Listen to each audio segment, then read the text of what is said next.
Welcome to episode 442 of the AM PM podcast. You know, there's one seller out there that globally on Amazon is the biggest seller in the world. And I have the chief operating officer on the podcast this week, Rob Hahn. We're going to talk about what it takes to actually be the number one seller in the entire world on Amazon. His system, he's got three parts to it of why they're so successful and some opportunities where you actually might be able to work with them as well, where they could really blow up your brand. Enjoy this episode with Rob. Welcome to the AM/PM podcast. Welcome to the AM/PM podcast, where we explore opportunities in e-commerce.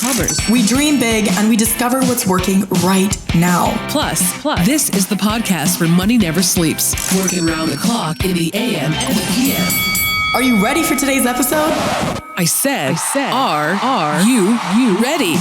Let's do this. Here's your host, Kevin King. Kevin King.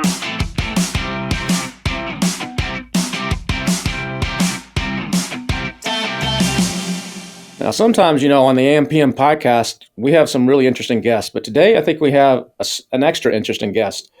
You know, everybody's always out there monitoring, looking at, talking about Chinese sellers and how they're crushing it and they're all the top sellers. But actually, most people don't realize the number one seller on Amazon globally in the entire world is actually based in Utah. And it's a company called Pattern. They do their own show. They're huge. I don't even know the exact number. It's in the gazillions of dollars, I think, way up there. And today we have the COO, the Chief Operating Officer of Pattern on the show. Welcome, Rob. Glad to have you here, man. I'm glad to be here. Thanks for inviting me. For those that have been living under a rock, and they don't know what Pattern is because you guys go under a lot of different names. And so they might not actually know the underlying name. What is Pattern? Yeah, so Patterns, we call ourselves an accelerator, right? There's other accelerators in the space. We kind of coined that term and that concept of working directly with brands. So we buy and sell inventory, sell in marketplaces globally. So we work with brands directly in a very, very close relationship. We really are pretty obsessed with that relationship, but we take their inventory, we buy that inventory, and then we sell it kind of everywhere. But we do everything kind of soup to nuts, right? So really truly end-to-end partnership ranging from fulfillment, logistics through the marketing. We've got a bunch of, we're really at our core a technology company. We are using and leveraging technology, physical hardware and software in our fulfillment centers, and really an end-to-end solution for a brand to be an extension and to just really grow internationally and domestically here on all marketplaces. Amazon is our biggest marketplace in the US. Obviously, it is the by far biggest. So we're an accelerator, works with brands and really just helps them hit the gas. I just want to make sure people that are listening understand the difference. It's not, he didn't say aggregator, he said accelerator. So you're not actually buying brands and like the Thrasio and the other model, brands are coming to you and like maybe they tried it themselves or maybe they're in some other channel and they just don't want to mess with the Amazon channel. So you take them and put gas on it basically. Yeah, I mean, like there's lots of reasons that somebody would work with Pattern, right? Or somebody like Pattern. It's either, hey, I kind of outgrew my britches, right? Like I started really well. I've created a great product and that product did really well. And now I'm kind of maxed out. My team of 6 people or whatever that I've got on my team today, they don't have the fulfillment expertise or they don't have the marketing expertise or I don't have the dollars to go build the tech that's required to go really be successful in the marketplace. So I have a great product, but my team is not one that can actually go, blow up on the marketplace. I don't have the knowledge and the expertise. So if somebody's kind of gotten to that point, a lot of times they're like, hey, how can I get bigger and grow in that marketplace without a massive fixed expense? And that actually is where we come in, where we kind of take that and have that really grow. We do let, fewer kind of cold starts, if you will, in the marketplace.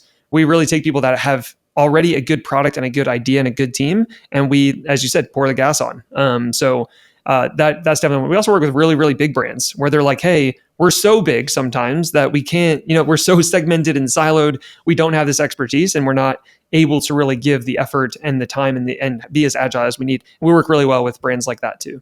So I just want to make sure I understand the process. So if I let's say I started selling on Amazon in 2018. Sure. And I built up a pet brand and I'm selling some dog treats and I'm doing, $5 million top line per year. And I'm like you said, 6 people and I'm like kind of tapped out. I'm kind of getting, this is getting beyond my expertise range of logistics and handling and growing. And, because there is a difference between, it's easy to get to $1 million on Amazon. But Way 5, harder. 10, it's a whole different mindset, a whole different structure and everything, the bigger you get. Yep. So I have a few options. One is to heck with this. I'm going to go. I'm going to go sell real estate and not do this Amazon business. Yep. Another one is I'm going to sell to an aggregator and take some chips off the table. Hopefully, in today's world, that's harder than it was and not as Much harder. lucrative as it was. Or I'm going to say, you know what, I want to retain ownership of this thing, and maybe I want to sell this in 5 years. But right now I'm at 5 million, but I'm going to go partner up with these pattern guys. Let them blow me up to 20 million.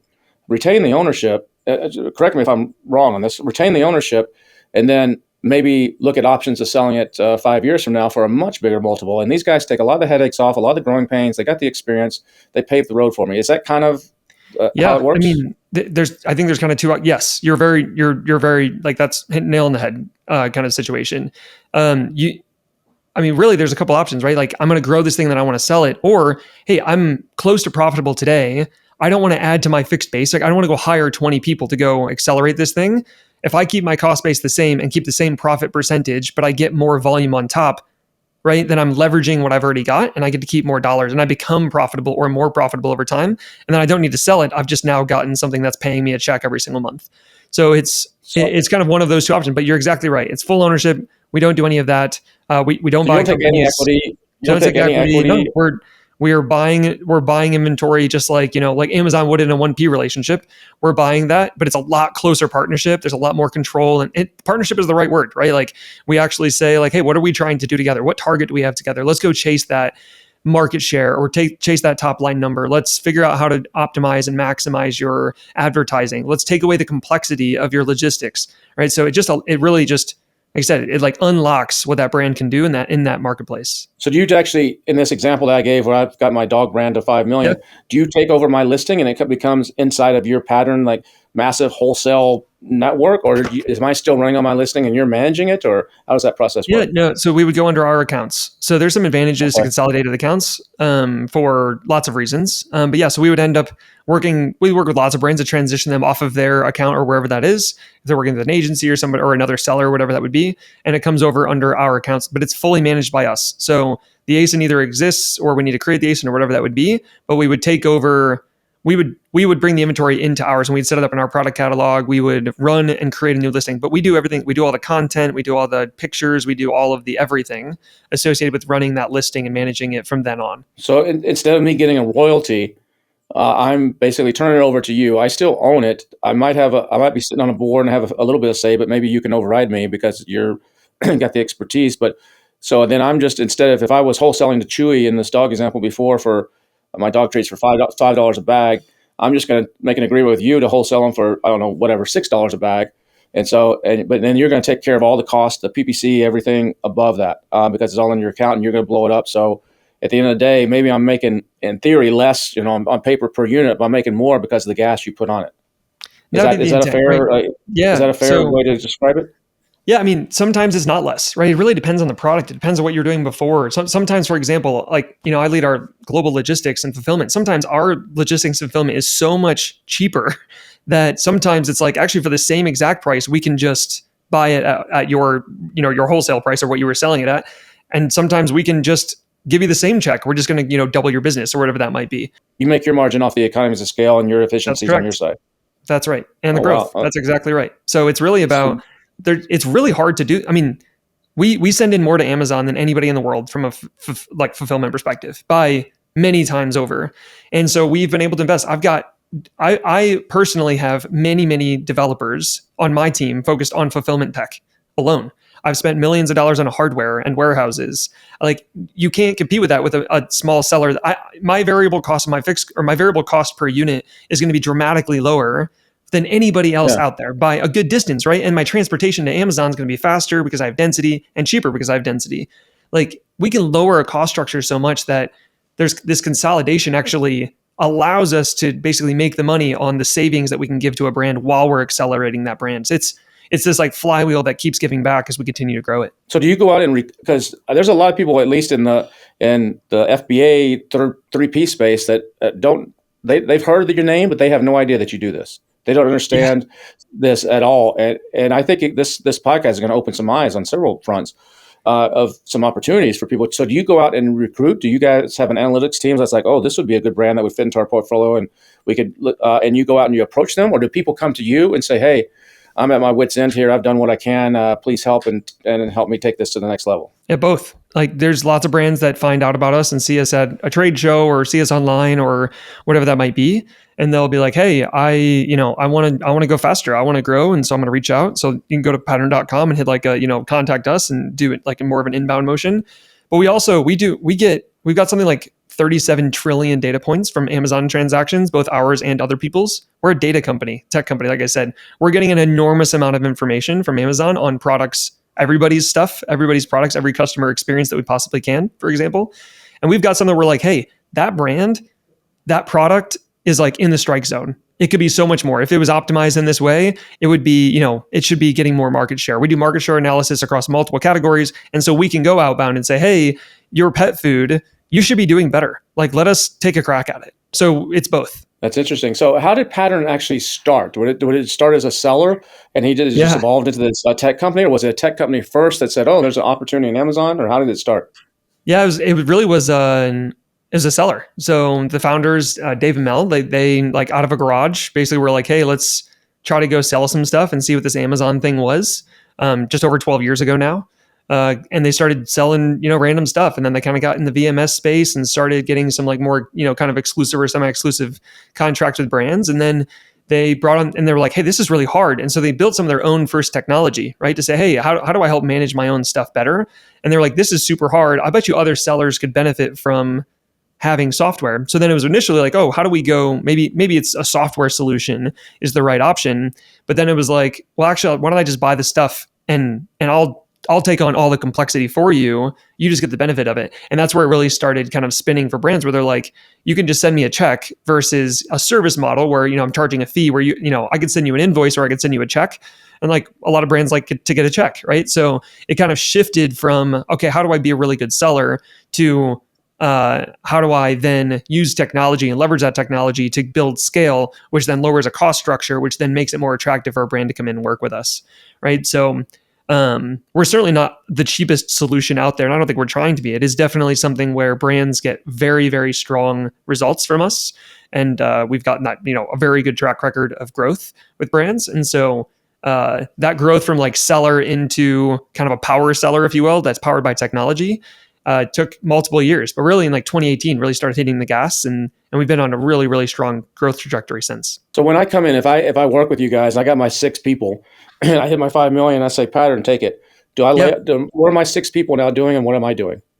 Well, it depends on what they were doing before. I mean, what we end up, it's not like there's nothing anymore. It generally is like, okay, what do you got? It's still a partnership, right? Like you still have an inventory person, but it's now we're doing the math and saying, hey, we want 100 units.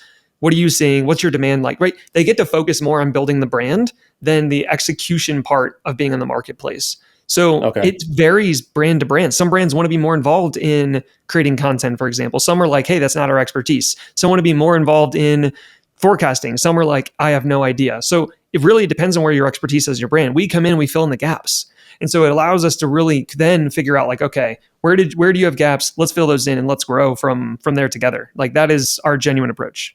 I think a lot of people that get into, especially on the FBA side, that saw a YouTube video or they took maybe the Freedom Ticket or something, they don't realize the complexity that this business has become. I mean, in the early days, 2013 when Pattern started, or 2014, 15 when Amazing.com was blowing up, and that's when Helium 10 started around 2015, 2016, it was much easier. You didn't have to be, you still had all these different components of logistics and inventory and this and that and the other, and ranking, but it was much easier and a whole different game. Now it's become so competitive and so much more refined, and there's so much more data. I mean, in 2015, one of my products is a seasonal calendar, and I would sell 400 a year on Amazon in 2015 during the fall season. Now I sell 400 a day. That's how much Amazon's grown, and the logistics and just the size and the sheer magnitude, and it takes to scale. It takes serious systems and serious know-how, and a lot of money. So who's funding this? When I come to you with my little pet brand,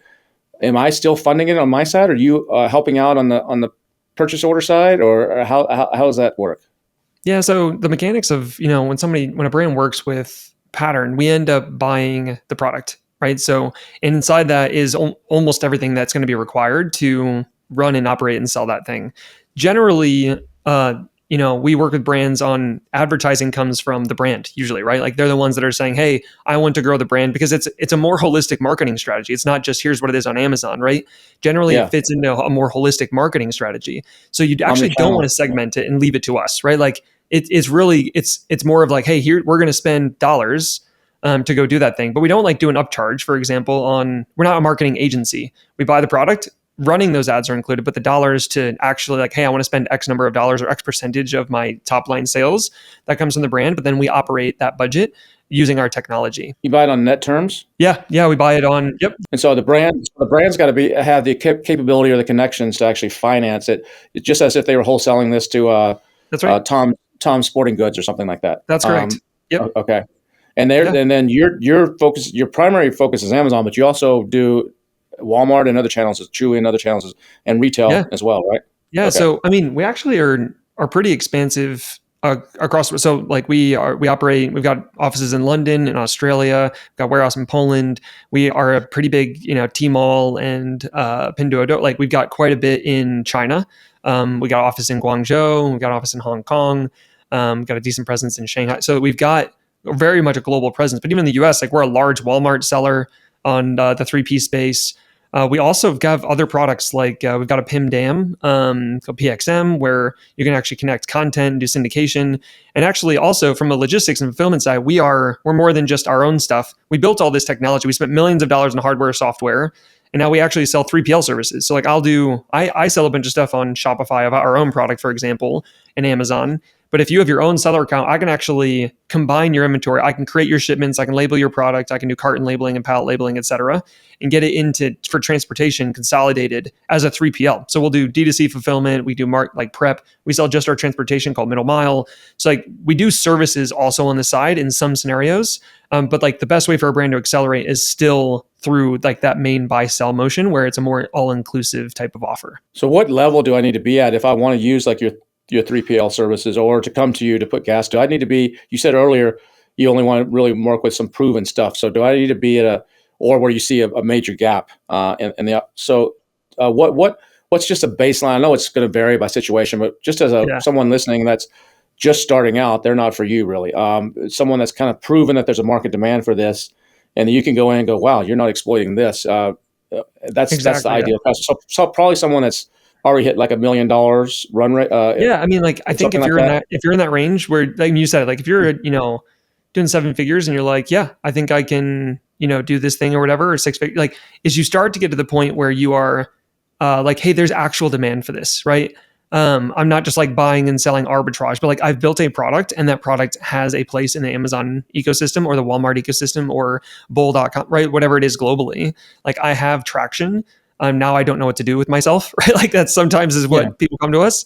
Then yeah, absolutely. Like if you are at that level, and the 3PL side, what's cool, I mean, if you think about it this way, like if you're under that mark, we could actually service from the 3PL side when you're smaller. That is a much smaller entry level because it's a lighter touch for us, right? It doesn't require as much. But if you are hitting it, some people will come in the 3PL side and they're working with us on the 3PL side. They get big enough and then we can transition into like that full kind of acceleration model, which I think is really attractive to brands. You worked you got your start in the e-commerce by actually working for the man himself, Amazon, right? I did, yeah. Yeah, so I was 8 years at Amazon. I started as an intern there back, like, I'm going to say early Amazon days. Amazon, like all my swag, I kind of kept swag from like each year. Amazon does a lot of like t-shirts and stuff. But my stuff, it's like Amazon.com. I remember when I came back, I had my offer from Amazon and I came back to my college dorm and I was like, I have an internship offer from Amazon.com. And my roommate was like, what's Amazon? Like, this is a college student. Like, this isn't that long. I look like I'm 15, but I'm older than that. But like, this isn't that long ago. A lot has happened in whatever 15, 16 years since that happened, where, my own roommate was like, I don't know what Amazon is. This is a college student, right? Like, that's unheard of to think about today. So it was pretty early on in the Amazon years. It was 8 years. I started as an intern, and then I got into the robotics space early on with Amazon as they acquired Kiva in 2012 and then started launching buildings. And I had a really cool opportunity to lead very, very large, very, awesome teams. And a lot of people took bets on me very early in my career. But yeah, I ended up leaving Amazon as like, at executive level, director level, running large Amazon robotics fulfillment centers. So like these 6,000 person, million square foot monstrosity. I was in Baltimore when I ended my career with Amazon. But yeah, then I joined a startup, a very, very small startup called Whitebox, and I was there for 4 years, and we ended up selling off the fulfillment side of the business to UPS, and I joined the Pattern team about 2.5 years ago now. So I've been in this ecosystem the entire time, but I was inside Amazon at a really cool kind of like hockey stick growth time for about 8 years. Amazon's distribution system is amazing. I mean, their projection system where they project. I've always told people where Amazon comes in and says, "Oh, we recommend you order 3,207 units." I'm like, ignore that is what I tell everybody, because they have no clue what you're doing on social media or what you're doing on this. So there's some of their projection stuff and some of their tech is pure garbage, but a lot of it is just freaking amazing. I mean, and when it comes to the fulfillment side of things and the distribution, I mean, if you just sit back and just sit for a minute and just sit and think, go to a park bench for 15 minutes and just listen to the birds and just think about how they freaking do this. It's an amazing freaking well-oiled machine. And whoever built this freaking matrix and this maze, and you're one of them, you said back when they went to robotics, it's brilliant. And it's like, people are always like, well, Walmart's going to catch up to Amazon. Like, no, they're not. Walmart has distribution centers, they got stores, they have some advantages on their side, but that's why Amazon bought Whole Foods. But there's the tech side on Amazon. The logistical side is crazy. I mean, look at now, they're doing 70-80% of their own delivery. And, 4 or 5 years ago, it was UPS and FedEx and the post office doing everything. And they convinced the post office to start delivering on Sundays. I remember the post office showing up at my door on Sundays 8, 9 years ago. And I'm like, what the hell is this? It was Amazon convincing them to do it. And now Amazon is doing it themselves. And UPS just finally threw up their hands, back in February and said, we're out. And it's an amazing freaking system. So it is. Can you talk a little bit to that? A little bit about with the robotics and where maybe how it evolved and like where it's going and what a competitive advantage it is. I think it's probably more amazing even than it seems from the outside, because like it kind of feels like magic sometimes. You're like, it just works. It's like, it's not magic. It's a lot of math. It's a lot of logistics. It's very hard to do. But I remember, I was pre-Amazon logistics, right? Like this is when like FedEx did a lot, on track, and UPS was doing a giant percentage of the deliveries at that point, like early on in my career at Amazon. And but the interesting thing, you said Amazon is so much farther ahead than Walmart than you think. Like they're so disgustingly far ahead of Walmart. In so many ways. And like, I think Walmart actually has a really cool advantage in some ways where they're like, it's some percent, it's like over 70% of the US population is within 10 miles of a Walmart, right? Walmart has this ability when and if they go chase that thing the right way. They're so siloed, right? Like to really make the e-commerce experience. But right now it's so fractured. They're working on it. They're investing a lot. Like I do think it will be better, but they're still like at where Amazon was in, 2010, 2012. Like they're very, very, very far behind. Amazon did this thing, right? Where they made a transition from using all the money's in transportation. If you think about the total cost of fulfillment, right? If you think about e-commerce, why Amazon won. If you go back to like .com boom and then bust time frame, there were lots of e-commerce companies. Like it's hard to like really grasp and understand, but like there were a ton of e-commerce companies. Amazon won for a couple of reasons. One of the major reasons is because they owned their own logistics. They didn't use 3PL. Because they tied the logistics and fulfillment so much with the customer experience that it differentiated them from so many of their competitors and peers at that time. And that has become like the common strength. That Prime tag has nothing to do, it's a marketing wrapping around logistics and fulfillment. That's all. It's trust that comes from a fulfillment operation, right? Like people don't really, I think about it. And then it, like today, if you say, what is the Prime, like how many days does the Prime tag mean? People still say 2 days, but that's no longer what the Amazon consumer expects. It's 1 day is a huge percentage, and you see a giant lift. I want it at 4 a.m. tomorrow. Exactly, right? So like sub same day, sub same day, next day network now is a huge percentage. And it's proven, you can look at it 100 different ways. You have a massive conversion lift if you can get it faster. And so what Amazon has basically said is transportation cost is the highest cost. And it's also tied together with speed, which improves my ability to increase conversion. And so like they've built this entire network out to try to get it closer to the end customer. Along the way, sellers have taken on a ton of pain here, right? I guess we could talk about the inbound like network in 2024 and how disastrous it's been with placement fees and everything else. But if you focus on the outbound network, Amazon made like if people think about robots in an Amazon environment, people are like, and I was there before, right? When I went to Amazon, there was like very little automation, very manual processes back in the day. Then they like accelerated very fast, and then they got robotics. But the robotics that they have invested in first have very little to do with like manipulation of items. It's not about people replacement. It's actually about transportation. Let me tell you why. My building that I was in initially could hold X number of units, like millions and millions. They're big buildings, 1.2 million square feet building. Like these are huge buildings. They can fit millions of units. But if you get a robotic storage solution, like if you can Google this, right? These robots that Amazon acquired through Kiva, they're like big orange Roombas, right? They like pick up shelving units.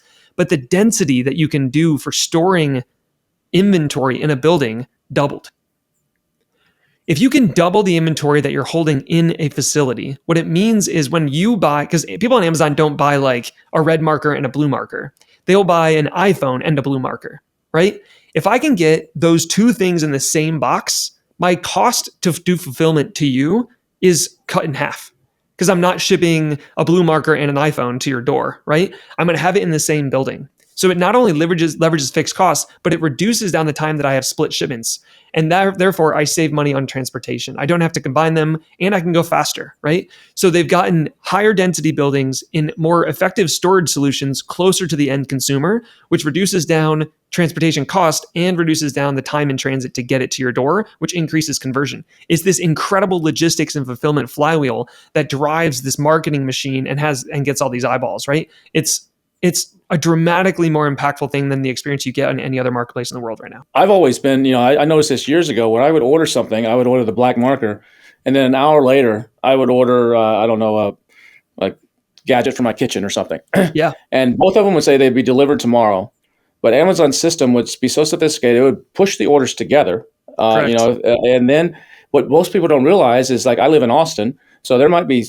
I know there's several distribution centers here, and there's like there's a spider's web of like warehouses and stuff here, and down to San Antonio and up to Waco. And some of that stuff is coming. That black marker's coming out of San Antonio, and the kitchen gadgets coming out of Buda, Texas, and then they're all getting merged into a South Manchac Road in Austin, and they're getting to me the next morning.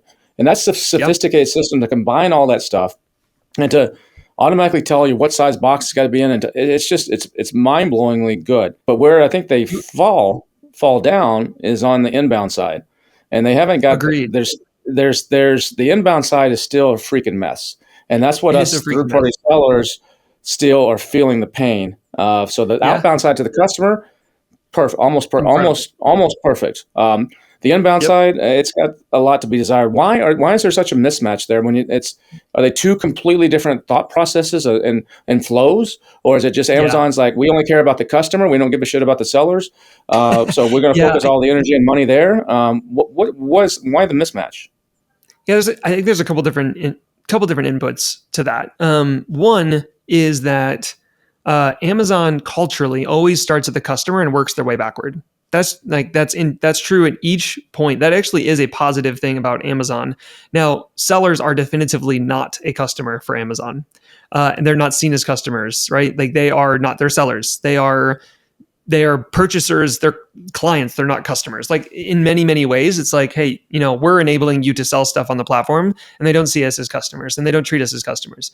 But they do start at that end consumer and work their way back. So, and also the cost for Amazon severely sits on the outbound side of the house, not on the inbound side of the house, from both a labor perspective, but also like you're on the hook as a third-party seller to get it to Amazon, right? They are on the hook to get it to the customer. So their cost center all sits in the outbound side. But like they have made a ton of advances on the inbound side, like to be super fair. But like, let's talk about this last year. Last year was a shit show, right? This has been an absolute insanity around the change in the logistics network, right? Like what Amazon did this last year. Okay, let me pause though. Do you stick with me? I'm gonna be on Amazon's side for a second, then I'll come back. Amazon is not wrong about placement because what we just talked about, getting closer to an end consumer, getting the right stuff in the right place where people are going to buy things, that is key to getting faster delivery speeds, which absolutely converts better. It is undoubted. It's true. It is not a question. It's not even debatable. Absolutely has incredible opportunity for you to be able to sell more if you're closer to the customer. So the concept that they're trying to solve on the inbound side is not wrong. Get the right stuff to the right place. Traditionally, when they had, when I started Amazon, they had like 8 fulfillment centers. They've got a billion fulfillment centers now. The problem is when you send something to Amazon that's a standard size product, it goes through a crosstalk. Amazon can no longer connect all of those crosstalks to all the fulfillment centers, meaning if you send it to one place, you actually won't get to the population. You won't get the spread. You won't get the placement. You won't get the density you need close to where people are buying.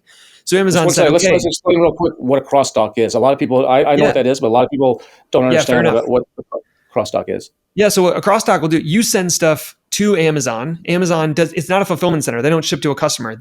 All they do is receive. They're not storing it there. That's right. It just flows through that building. Passing through. Yeah. That's correct. Yeah. So it's like an airline. It's like an airline hub or something. That's exactly right. Yep. So you come in and then it just distributes it to the multiple fulfillment centers. And that is where it sits, is stored, and then is shipped to the end consumer. So that cross-dock can't ship to that many fulfillment centers because you only have so many, like you can't mechanically ship to that many places. So you're constrained. So what Amazon ended up saying is, I need to regionalize my inbound network. So like, I need you to send it closer to the end consumer, and then I'll get it to the fulfillment center. But they ended up creating a 2-tiered crosstalk system. They have a national crosstalk system and a regional crosstalk system. The national crosstalks would say, hey, you're doing a 2-tiered crosstalk, which means you're going to send it. If you can't split it up to 5 or more locations, that's how it's configured right now. If you can't split it to 5, you're going to send it to 1. I'm going to split it to the 5 for you, and then it will go to an FC. And that adds like a week of lead time. So it's not only more, they charge a placement fee if you send it to one place, but it also adds a week of lead time, at least in most scenarios, if not more. During peak, it was a lot more. And so you've got this super complex, fractured environment, and you've added a bunch of cost for sellers. If I was sending 1 truckload before a week, now I have to send it to 5 or 10 places, and I'm sending LTL. And they blew up the entire LTL network in the entire country because they were trying to get things in. They still in early February 2025, they still have not recovered from peak, which is crazy. They still have not recovered because they were digging out of this massive backlog and hole from fracturing the inbound network right in peak. They were launching new crosstalk buildings in October. They botched the entire rollout, but the concept of placement is the right one. So it's a challenging thing to be like, you guys suck at the execution of rolling it out, but like the concept is the right one for brands to lean into. And a lot of brands are used, from your point of view, because you're able to mix a lot of stuff together, it's probably a cost savings for you and improved inbound available to ship or availability time frame. But for the smaller guys, it's much harder. It's actually costing them more. Way more, like way more. It's actually one of those where scale absolutely is important. This is why we've started selling some of our 3PL services as well, because density wins, right?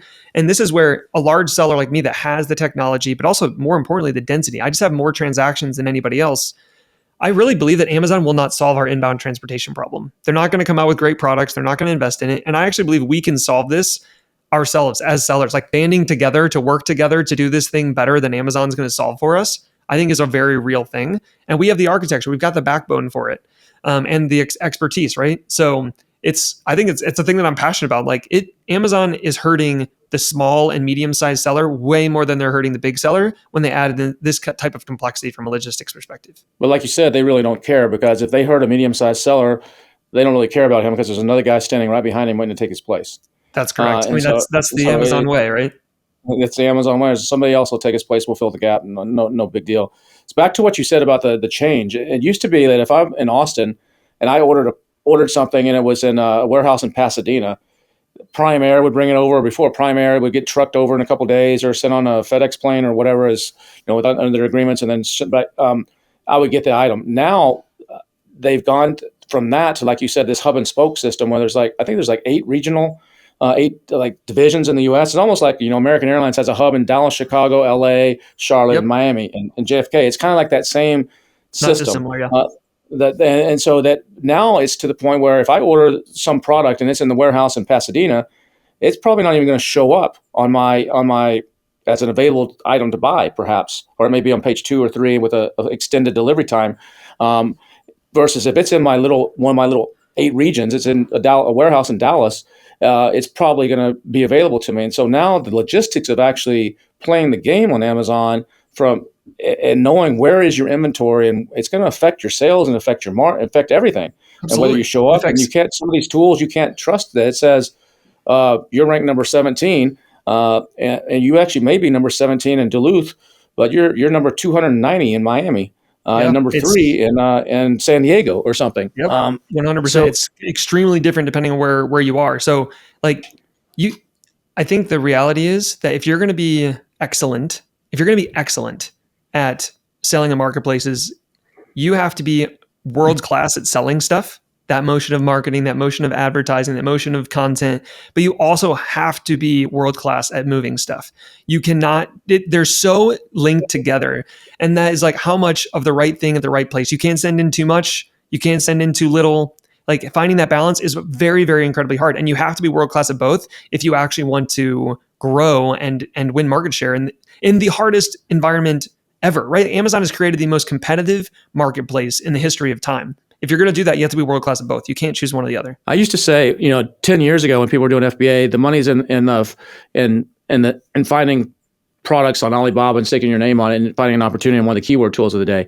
Then it became, as the competition came in, it became more and more competitive, like you just said. It became the money was made in the sourcing. Who could source better? Who could source for a lower price? Yep. Now I think it's evolving to two things. I think it's evolving to who can do the logistics better, like you just said, world-class logistics, and make your margin there over somebody else. And then beyond that, it's AI. And who's going to be able to use AI properly? And I'm not talking about to analyze your PPC and your keywords. I'm talking about to use AI and some of this big stuff that's coming out. So there's some amazing stuff like some of the deep learning tools from Gemini and OpenAI, where it can use past data. And someone like you said you had 37 trillion or some crazy number of data points. Yeah. Someone that has that kind of data, you have your own LLM inside there, and you guys have a proprietary one that nobody else has. I mean, Amazon's the only one that's close to you probably that has something a little bit more probably, but you have, so your tools can go and take a look at like, what's the history, the 10-year history of, I don't know, these dog treats. Oh, we see a cycle that it always, when it's the year of the, when Chinese New Year's, a snake or a rat is always to sell spark or whatever the trends may be. Whoever's if it's a Democratic president or a Republican, all these different things, and it can say, okay, 6 months. It can project forward because right now everybody that's trying to sell on Amazon, it projects from the back. They're looking at what's going on right now, looking at past sales data, past keyword history, past rank, and deciding where's the opportunity going forward. And they may be looking at Keyword Tracker or Google Trends or some of this stuff to see what's but they're still a step behind. With the AI and the big data like you guys have, you can be 6 months ahead. Yep. So you can be actually like, look, this product, nobody's ever heard of, I don't know, Doggy Donuts. I'm just making something up here. They've never heard of Doggy Donuts, but the AI says that Doggy Donut chews, little toy chews for puppies, is going to be a hot thing 6 months from now because of all this past data. You should go out right now and make Doggy Donut chewy toys. And if you do that on October 13th to the October 31st, somewhere we're estimating the AI, this is going to start taking off because of these different things. And that may happen, but even if it's at 80% time, it happens, 80% accuracy, 20% failure, that's the same failure rate that a lot of the most sophisticated sellers have right now using past data. So you may get stuck with something, got to liquidate it out, but no big deal. But you got the data and you're ahead of the game. And you're going to win every single freaking time. And now with agents and stuff that can do a lot of this stuff, and I'm sure you guys are probably on top of a lot of this. Yep, it's going to become a data and logistics game, much because anybody can source, anybody can use the tools, anybody can come up with an idea. It's fastest to market, and who can do it for the least cost, and that includes everything across the board. And fast too, right? It's like speed, it's cost, it's all those things. And the logistics side, the fun part is it's actually kind of sheltered from AI in so many ways because you're physically moving a thing. First of all, it's kind of like the least sexy. Like people don't want to go, they're like, oh, it's like, you have to do it. And how interesting could it possibly be? But sometimes people's entire margin is in their logistics, right? Like their entire margin in their logistics. I break this down. I mean, I think you're absolutely right. Like data becomes super important. I break this down in 3 ways. You've got data, you got insights, and you have actions. Those 3 major critical important buckets, right? Data, where am I collecting that data? How am I housing that data? How am I, like the architecture of how I'm sourcing and holding that data? Insights are more like, hey, here's my anything that you can glean from that, right? Like that insights layer basically is like, how do I know something about what's going on in that data? give me suggestions of what I should do, or tell me what happened. Like either read me the news of what's happened or tell me something that's interesting that I should do, comes from that layer. And then you've got the actions. That's placing an ad, that's changing a keyword, that's shipping a thing, that's buying another product, that's 6 months ahead I can see a doggy treat making something different. And it's very infrequent that anyone in the world can do all three of those things. Big data, like collection, housing, and accessing, creating an insights layer that says, with that data, I should do something that's actually interesting, not just tell me something that's going on, but actually give me an actionable insight, and then to do the thing. And we're really solving all three of those in a very unique way. I genuinely believe that's why we're winning in so many ways. We're attacking each of those three buckets very intentionally, because you have lots of ad agencies or like agencies out there in general, like third parties that can do one of those three things. If you tell me what to do, I can do it really well. I can show you what to do actionably, but like I can't click the button and do something with that thing. Or I can just give you access to the data. It's very unique, and where we've kind of planted our flag is we can do all three of those things, and we can do them all in the same house with kind of world class in each of the three buckets in multiple areas. I can do it in marketing, I can do it in logistics, I can do it in content, I can do it in ad tech, like all of those things. It creates a unique environment where we can give something that most brands can't, because you can't live in one of those buckets as a brand and be successful. You have to nail all three of those things. How's Pattern's relationship with Amazon? Is it strong, or do you guys go through some of the same pain points where you're having frustrations getting things done, or do you have, because of your size, they actually give you the golden glove, or are there still issues where you're like, God dang it, just fix this, quit messing with us. I mean, quit screwing around. Do you know who we are? No, I mean, I think one of the things that is like Amazon is Amazon still. So just to be super clear, right? It's not like they're catering to they're still like you're still you and we're us. We don't get like special treatment. What we do though is we do get to spend time in like having some strategic conversations that probably like a medium seller can't do. We get to give a lot of feedback because we get to try some new things. Like if they're trying to like a beta or try something new or test something, we get to try a lot of stuff and be like, and give feedback on those things. I think that's one of the cooler pieces. We get to be part of the solution for not only big sellers, but like for everybody, right? Like we're like, hey, this is a bad seller experience for some of these things.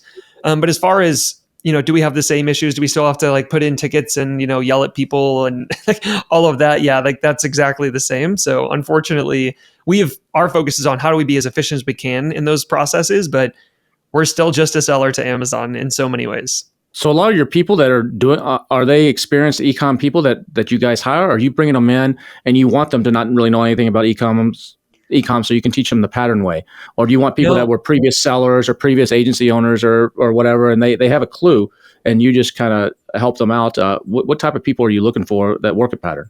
In like leadership roles and kind of at our highest level, our C-suite is filled with a bunch of people that have been doing this for a very long time, and that we have a ton of experience doing that. And as you work your way down, we're getting very experienced people that have done this, but we've got kind of a wide range. If you were someone who's been doing this a lot and like, and you're an experienced seller, or you've worked, in our marketplace ecosystem, we can come in and show you the Pattern way. But also we've got entry level roles from somebody who has no idea what they're doing, right? And they can come in and learn about this world that they probably have very little exposure to. So we're really not. We just want great people. We have incredibly good high bar for talent here. That is the truth. And that drives a huge percentage of our success, is that as a team, we are experienced, we are drivers, we are collaborative, we've got low egos, we just go chase the problem.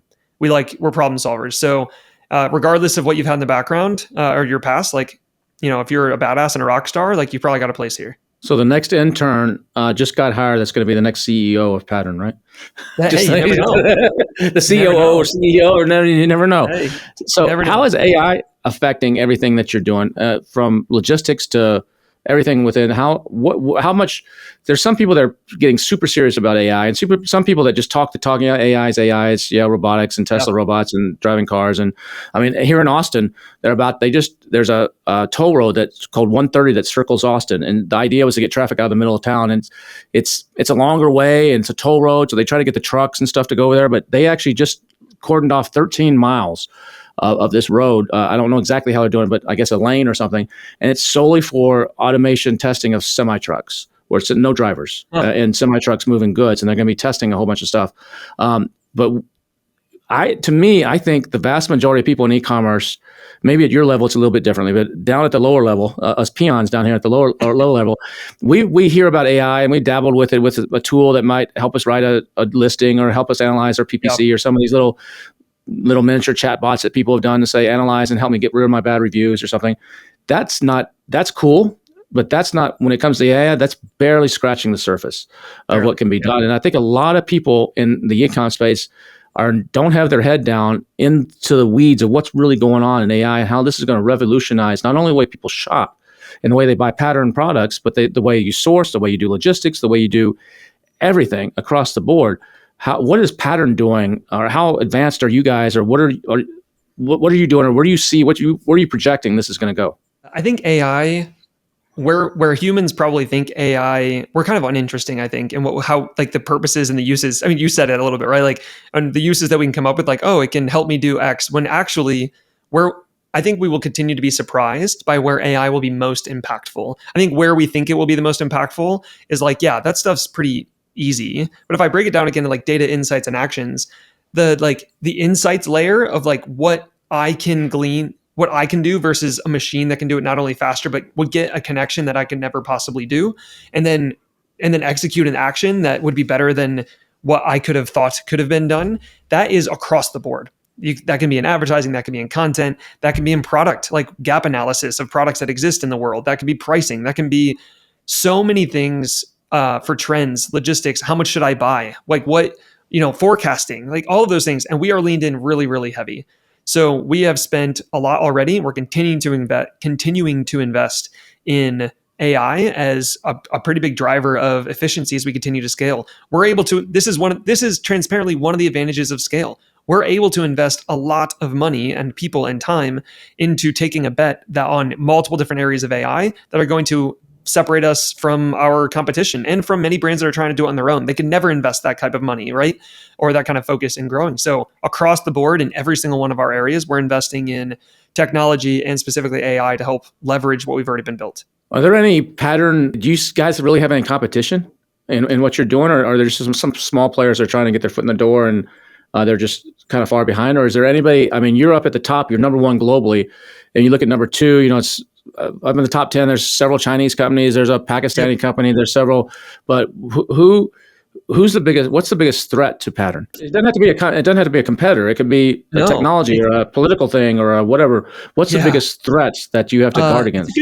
It's a good question. I mean, I think as more and more, nobody's invincible, right? And nobody cannot be caught. Right now, where we are in this space, I think we are very much differentiated from other accelerators and people that are trying to do the thing that we're doing. I think we've got really, really good people. I think we've got the logistics side right now, it cannot be touched. It cannot be touched. Our ad tech is really interesting and we're continuing to invest in it. So from that side of like doing the thing that we do, I think it's gonna be hard to catch us for quite a while. I think what we can't know is what's going to change from a trend perspective on Amazon. Does Amazon change the rules of how their marketplace operates?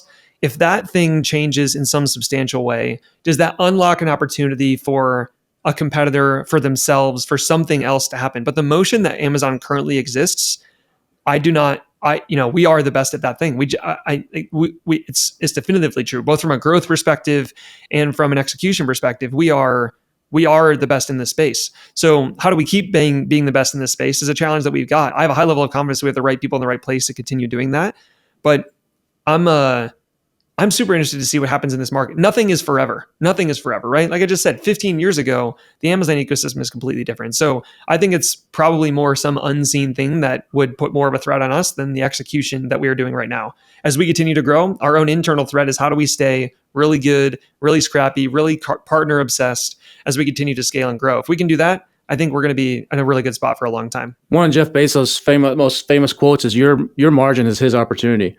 So why does with the amount of data you have, with the amount of the awesome logistics and infrastructure you guys have, why don't you start your own marketplace?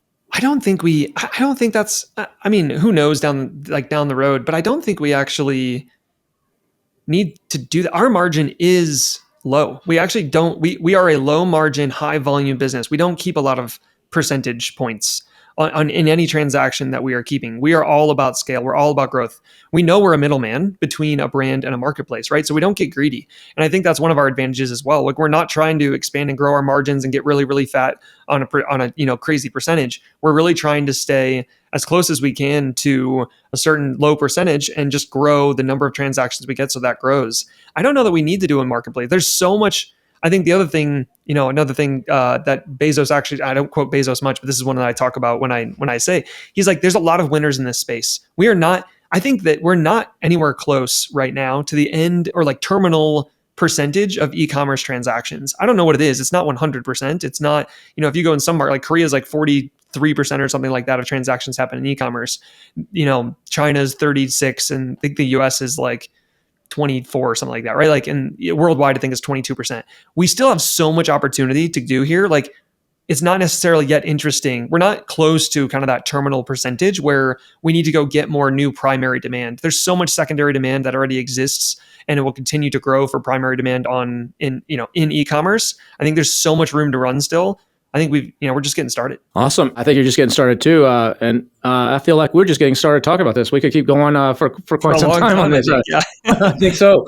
I could, but Rob, if people want to follow you or reach out or learn more or learn about Pattern, or what's the best way to get a hold of you or to find out more if they're interested in maybe working with Pattern on some level, or what's the best? You go to pattern.com. You can check out all the different stuff we have, both from like services, from 3PL fulfillment services, or like the core, what we would call our core accelerator model. Like if you're a brand, you've got some traction, you're like, hey, I want to go hit the gas. Like all of that go through pattern.com. There's a contact us section, and we're also on all the socials. Like I'm Rob Hahn. I'm on LinkedIn.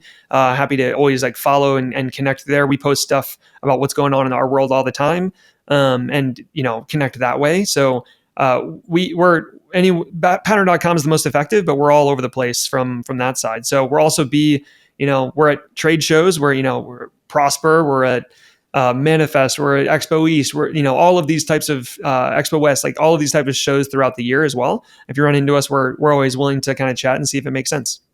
And you have your own show too, right? That you do? We do. Yeah. So Accelerate, we have our own Accelerate in May 21st, 22nd here in 2025.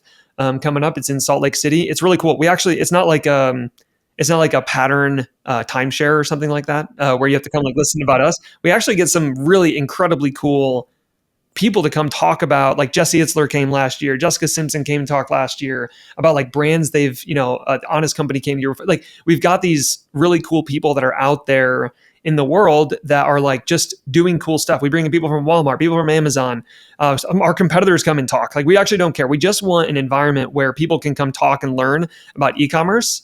May 21st, 22nd in Salt Lake City. I highly suggest. It's very honestly. Before I joined, I was like, "Is this like a kind of a hokey thing?" It's super legit. It is a fantastic thing. We had a couple thousand people come last year. We expect it to grow this year. It's a very cool opportunity to talk to people that are solving all the same problems. Like at the end of the day, we're all trying to do the same damn thing. So like, it's cool to get everybody in a room and talk about that. Rob, I really appreciate you coming on. This has been awesome, man. Thanks again for joining us here on I know you don't do a lot of podcasts, but thanks for coming on.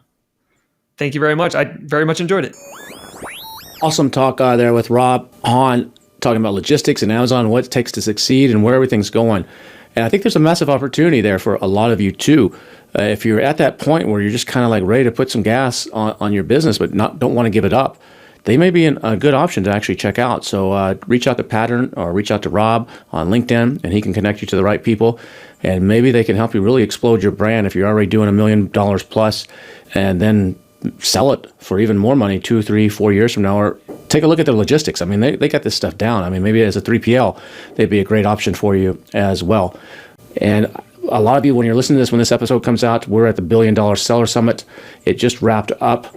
And now I have my Elevate 360 event going on in Iceland at the Blue Lagoon. So hopefully some of you saw the stream of the event, or if you didn't, there's replays available. You can go to BillionDollarSellerSummit.com and check that out if you want to get to see replays of some amazing stuff that just went down in Iceland.